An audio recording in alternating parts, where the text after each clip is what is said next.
So Xbox Live is being retired by Microsoft and being replaced by a new service they're calling Xbox Game Pass Core. In this video, we'll look at Xbox Game Pass Core, how it's different than Xbox Live Gold, and how much it costs. Hey guys, this is Chris with BNB Gaming. Welcome back, and I hope you're doing awesome today. Thank you guys all for your likes, your shares, your comments, all your support. Definitely appreciate it. And if you're new here and you're interested in gaming news, hit that subscribe button for more content. Now to start out with guys, Microsoft announced they're ending Xbox Live Gold and Games with Gold on September 1st, 2023. They're replacing it with Xbox Game Pass Core. In the blog post it says, introducing Xbox Game Pass Core, featuring online console multiplayer and a catalog of over 25 high-quality games, exclusive deals, and more coming September 14th, 2023. It goes on and says that how it's going to work is on September 14th, Xbox Live Gold members will automatically become Game Pass Core members. With the introduction of Game Pass Core,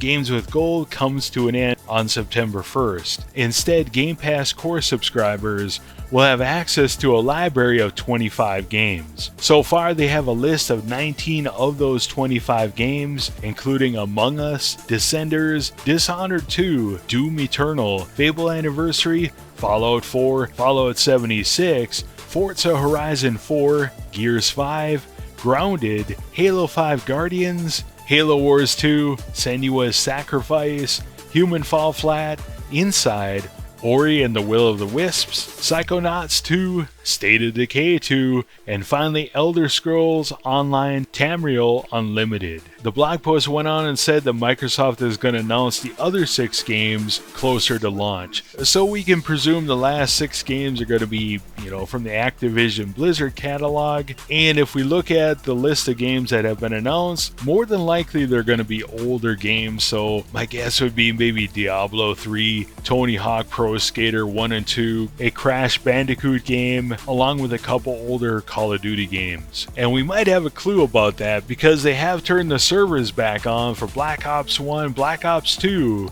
and Call of Duty Modern Warfare 3. Now, one caveat to the 25 game library is Microsoft has announced they're only going to be updating that library 2 to 3 times a year, which I think is a big drawback to this, but I'll talk about that later in the video. Anyways, as far as whether or not we'll be able to use prepaid cards, the existing Xbox Live Gold cards that are out in the wild, one way you can save a significant amount of money currently is just by getting a prepaid card at a discount and just using it instead of having Microsoft charge you once a year or once a month for Xbox Live Gold. From everything I read, we will be able to still use those Xbox Live Gold prepaid cards and they'll be converted over to Xbox Game Pass Core. As far as price goes, it's exactly the same as Xbox Live Gold, so either $9.99 per month or $60 a year, or you can get a prepaid card and pay less. Now, as far as the Xbox Games with Gold games we've already redeemed, it says the games that we've redeemed in the past through Games with Gold will be playable as long as we're current Game Pass Core or Game Pass Ultimate members.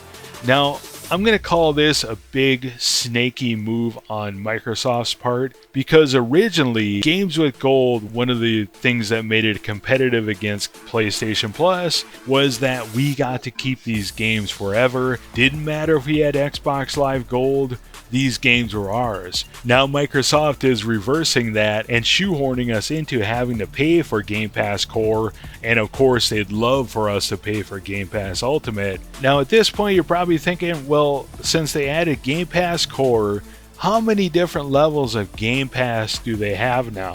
They have Game Pass Core, PC Game Pass, Xbox Game Pass for console, which in my opinion is a major ripoff because essentially you're paying $10-11 a month. You're getting half of the Game Pass library because it doesn't include EA Access and you don't get multiplayer. So it's a really bad service because there are certain games in Game Pass that are co-op or have multiplayer. So if you're paying for Xbox Game Pass console, you can't play any of those games. Well, anyways, the final version is Xbox Game Pass Ultimate, which they've increased the price to $18 a month. So what do you guys think? Let me know in the comments below. Do you think it's a step forward from Xbox Live Gold? Do you like the idea of the 25 games? What do you think of them just updating them every 2 to 3 times a year? Let us know in the comments below. For me, I think Xbox Game Pass Core is a significant improvement, but that's like saying a bologna sandwich is a great improvement over a handful of dirt, because Games with Gold has been terrible for years now. I can't remember the last game I've downloaded from there. Now, as far as how it compares against PlayStation Plus Essential, in my opinion, it's very lacking. That's where I think this new 25 game library isn't going to change that at all, because who cares? I mean, most people have played Fallout 4 at this point. Most people have played Halo 5 Guardians, which in the video I kind of laugh at, because why would you put that game in here? It's like, it's old as dirt. At this point, you want people to play Halo Infinity so you can pump up the player count. And beyond that, I think one thing that's really going to hurt this is not having new games coming in every month.